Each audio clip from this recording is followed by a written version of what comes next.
You cannot walk into a Rolex boutique and buy a Rolex. The watch you want doesn't exist on any shelf, not because they can't make it, because they've decided you haven't earned it yet. This is not an accident. This is not a supply chain problem. This is the most deliberately engineered scarcity in the history of luxury goods. And once you understand exactly how it works, you'll never look at a Rolex the same way again.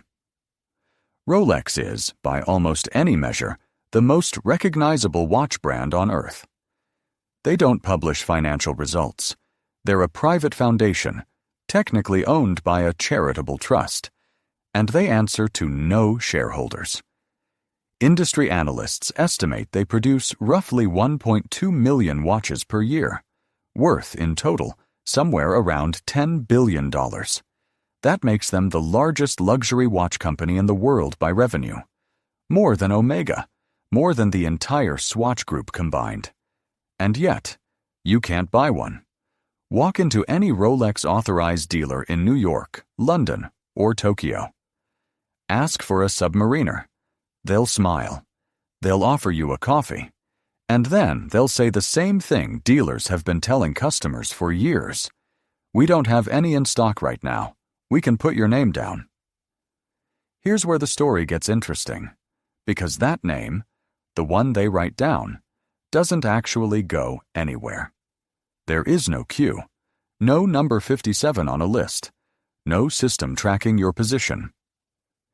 What actually happens is this: your name goes into what insiders call an interest pool, a collection of people who want a watch. And when a shipment arrives, which for a Daytona might be 10 or 15 pieces across the entire year, the dealer's management sits down and decides who gets the call. Not the person who waited longest, the person who bought the most. Spend enough at that boutique. Date justs you didn't want. Accessories, straps, whatever it takes to build your purchase history. And eventually, the phone rings. This is not a waiting list. This is a loyalty test disguised as a waiting list. And the result of that loyalty test is extraordinary. A steel Daytona has an official retail price of roughly $15,500. On the gray market, where anyone can buy without passing the test, that same watch sells for around $37,000. At the peak of the frenzy in 2022, they were changing hands for over $53,000, for a watch that still retailed at $15,000. So here is the question nobody asks out loud. Why does Rolex allow this? They could stop it. Rolex could raise their retail prices to match what the market is actually willing to pay. A $37,000 retail Daytona would eliminate the gray market premium overnight. They don't. They could also increase production. Analysts estimate Rolex could manufacture 20 to 30% more watches without compromising quality. They have the factories. They have the workforce. They choose not to. In fact, when journalists asked Rolex directly about the shortage, the company issued a rare public statement. 5 words. The scarcity of our products is not a strategy on our part. Maybe that's true, or maybe that's the most efficient piece of public relations in the history of the watch industry.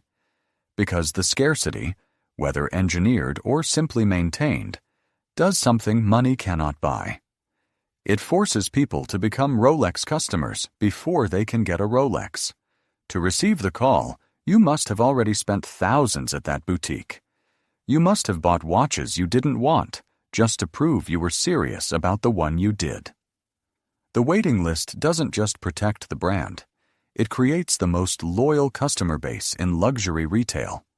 Rolex gives away millions of dollars every single year, not to charity, not by accident. They give it to the gray market. Every Daytona sold at retail, when the buyer can immediately resell it for more than double, is money Rolex chose not to capture.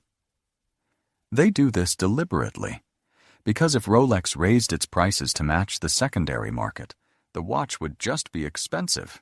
Expensive watches are everywhere. but a watch that retails for $15,000 and sells for $37,000 everywhere else?